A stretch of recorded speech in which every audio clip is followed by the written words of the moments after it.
ಕುಬೇರ ದೀಪವನ್ನು ಮನೆಯಲ್ಲಿ ಶುಕ್ರವಾರದ ದಿವಸ ಅಥವಾ ಗುರುವಾರದ ದಿವಸ 7 ವಾರಗಳ ಕಾಲ ಈ ಕುಬೇರ ದೀಪವನ್ನು ಹಚ್ಚುವುದರಿಂದ ಮನೆಯಲ್ಲಿರ್ತಕ್ಕಂತಹ ಅಥವಾ ವ್ಯಕ್ತಿಯ ಜೀವನದಲ್ಲಿ ಇರುವಂತಹ ಸಂಪೂರ್ಣವಾದಂತಹ ಆರ್ಥಿಕ ಸಮಸ್ಯೆಗಳು ನಿವಾರಣೆ ಆಗುತ್ತದೆ. ಸಾಲದ ಸಮಸ್ಯೆಗಳು ಕರಗಿ ಹೋಗುತ್ತದೆ. ವಿನಾಕಾರಣ ಆಗುವ ತೊಂದರೆಗಳು ಕೂಡ ನಿಮ್ಮನ್ನು ಬಿಟ್ಟು ಹೋಗುತ್ತದೆ. ಕುಬೇರ ದೀಪವನ್ನು ಹಚ್ಚಲು ಕೆಲವು ವಿಧಿವಿಧಾನಗಳನ್ನು ಅನುಸರಿಸಬೇಕು. ಅದೇನು ಅಂತ ತಿಳಿಸ್ಕೊಡ್ತೀವಿ. ನೀವಿನ್ನೂ ನಮ್ಮ ಚಾನಲನ್ನು ಸಬ್ಸ್ಕ್ರೈಬ್ ಮಾಡ್ದೇ ನೋಡ್ತಾ ಇದ್ದರೆ ಮೊದಲು ಸಬ್ಸ್ಕ್ರೈಬ್ ಮಾಡಿ. ನಾವು ಹಾಕುವಂತಹ ಪ್ರತಿ ಸಮಸ್ಯೆಗಳ ಪರಿಹಾರ ಮಾಹಿತಿಗಳು ಉಚಿತವಾಗಿ ನಿಮಗೆ ಬಂದು ತಲುಪುತ್ತೆ. ನಮ್ಮ ವಿಡಿಯೋಗೆ ಒಂದು ಲೈಕ್ ಮಾಡಿ.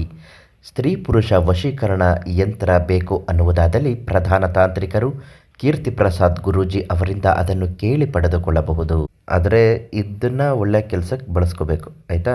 ಇನ್ನು ಮಹಾಲಕ್ಷ್ಮಿ ಅನುಗ್ರಹ ಆಗಬೇಕು ಅನ್ನುವುದಾದರೆ ಕುಬೇರ ಯೋಗ ನಮಗಾಗಿ ಬರಬೇಕು. ಹಣಕಾಸಿನ ಸಮಸ್ಯೆಗಳು ಖಂಡಿತವಾಗಿಯೂ ಕರಗಿ ಹೋಗಬೇಕು. ಸಾಲದ ಸಮಸ್ಯೆಗಳು ಬರಬಾರದು ಅನ್ನುವವರು ಪ್ರತಿ ಶುಕ್ರವಾರ ಅಥವಾ ಗುರುವಾರದ ದಿವಸ ಈ 2 ದಿವಸದಲ್ಲಿ ಯಾವುದಾದ್ರೂ ಒಂದು ದಿವಸ ಮಾಡಿ. ಅಂದರೆ 7 ವಾರ ಸತತವಾಗಿ ಮಾಡಬೇಕು. ಒಂದು ದಿನ ಗುರುವಾರ ಮಾಡಿದ್ರೆ ಪ್ರತಿ ಗುರುವಾರವೇ ಆಗಬೇಕು. ಶುಕ್ರವಾರ ಮಾಡಿದ್ರೆ ಪ್ರತಿ ಶುಕ್ರವಾರವೇ ಆಗಬೇಕು. 7 ವಾರಗಳ ಕಾಲ ಇದನ್ನು ಮಾಡಬೇಕು. ಕುಬೇರ ದೀಪವನ್ನು ಹಚ್ಚುವ ಮೊದಲು ಮನೆಯಲ್ಲಿ ಒಂದು ಮಹಾಲಕ್ಷ್ಮಿಯ ಫೋಟೋ, ಅಂದರೆ ಶ್ರೀಚಕ್ರಾಕಾರದಲ್ಲಿರುವಂತಹ ಮಹಾಲಕ್ಷ್ಮಿ ಫೋಟೋ, ಕೆಲವು ಮಹಾಲಕ್ಷ್ಮಿ ಫೋಟೋಗೆ ಶ್ರೀಚಕ್ರಾಕಾರಗಳು ಮೊದಲೇ ಇರುತ್ತೆ, ಅದನ್ನು ತೆಗೆದುಕೊಂಡು ಬಂದರೆ ತುಂಬ ಒಳ್ಳೆಯದು.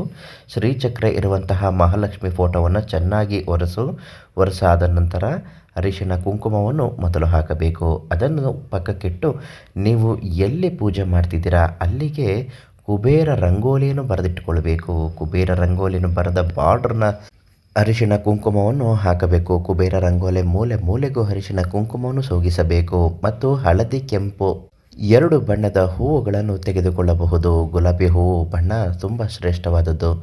ಗುಲಾಬಿ ಹೂವನ್ನು ಮಧ್ಯಭಾಗದಲ್ಲಿ ಆದ ನಂತರ ಶ್ರೀಚಕ್ರ ಇರುವಂತಹ ಮಹಾಲಕ್ಷ್ಮಿ ಫೋಟೋನ ರಂಗೋಲಿಯ ಒಂದು ಭಾಗದಲ್ಲಿ ಇಡಬೇಕು. ಅದಾದ ಮೇಲೆ ವೀಳ್ಯದೆಲೆಯನ್ನು ತೆಗೆದುಕೊಳ್ಳಿ. ವೀಳ್ಯದೆಲೆಗೆ ಚೆನ್ನಾಗಿ ಅರಿಶಿನ ಕುಂಕುಮವನ್ನು ಹಾಕಿದ ನಂತರ 1 ರೂಪಾಯಿ ನಾಣ್ಯವನ್ನು ಅದರ ಮೇಲಿಡಬೇಕು. ಅದರ ಮೇಲೆ ಒಂದು ದೀಪವನ್ನು ಹಾಕಬೇಕು. ದೀಪಕ್ಕೆ ಎಳ್ಳೆಣ್ಣೆಯನ್ನು ಮಾತ್ರ ಹಾಕಬೇಕು.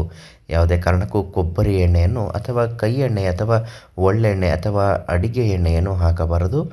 ಈ ದೀಪದ ಎಣ್ಣೆಗೆ 3 ರಿಂದ 4 ಅಕ್ಷತೆ ಕಾಳುಗಳನ್ನು ಹಾಕಬೇಕು. 2 ದೀಪ ಹಚ್ಚಿಟ್ಕೊಳ್ಳಿ, ತುಂಬ ಒಳ್ಳೆಯದಾಗುತ್ತೆ. ಮತ್ತು ದೀಪನ ಹಚ್ಚುವಾಗ ಯಾವುದೇ ಕಾರಣಕ್ಕೂ ನೀವು ಡೈರೆಕ್ಟಾಗಿ ಮ್ಯಾಚ್ ಬಾಕ್ಸ್ ಕಡ್ಡಿಯಿಂದ ಹಚ್ಚಬಾರದು. ಮತ್ತು ಹೇಗೆ ಹಚ್ಚಬೇಕು ಗುರುಗಳೇ ಅನ್ನುವವರು ಗಂಧದ ಕಡ್ಡಿ ಅಗರಬತ್ತಿಗೆ ಹಚ್ಚಿದ ಜ್ಯೋತಿಯಿಂದಲೇ ದೀಪವನ್ನು ಬೆಳಗಿಸಬೇಕು. ಇನ್ನೊಂದು ವಿಶೇಷ ಸೂಚನೆ, ಮಹಾಲಕ್ಷ್ಮಿ ಕವಚ ಯಂತ್ರವನ್ನು ದೀಪದ ಕೆಳಗೆ ಇಡುವುದನ್ನು ಮರೆಯಬಾರದು. ಮಹಾಲಕ್ಷ್ಮಿ ಯಂತ್ರದ ಕವಚ ಬೇಕು ಅನ್ನುವುದಾದಲ್ಲಿ ಪ್ರಧಾನ ತಾಂತ್ರಿಕ ಕೀರ್ತಿ ಪ್ರಸಾದ್ ಗುರೂಜಿ ಅವರಿಂದ ಅದನ್ನು ಕೇಳಿ ಪಡೆದುಕೊಳ್ಳಬೇಕು. ಈ ರೀತಿಯಾಗಿ ನೀವು 7 ವಾರಗಳ ಕಾಲ ಮಾಡುತ್ತಾ ಬಂದರೆ ನಿಮಗಿರುವಂತಹ ಹಣಕಾಸಿಗೆ ಸಂಬಂಧಪಟ್ಟ ಯಾವುದೇ ಸಮಸ್ಯೆ ಇದ್ದರೂ ಶಾಶ್ವತವಾಗಿ ಪರಿಹಾರ ಆಗಿಯೇ ಆಗುತ್ತದೆ.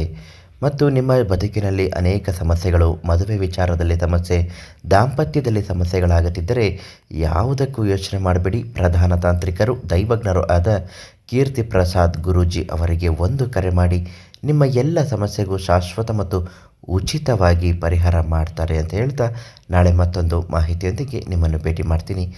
ಎಲ್ಲರಿಗೂ ಒಳ್ಳೆಯದಾಗಲಿ. ಧನ್ಯವಾದಗಳು.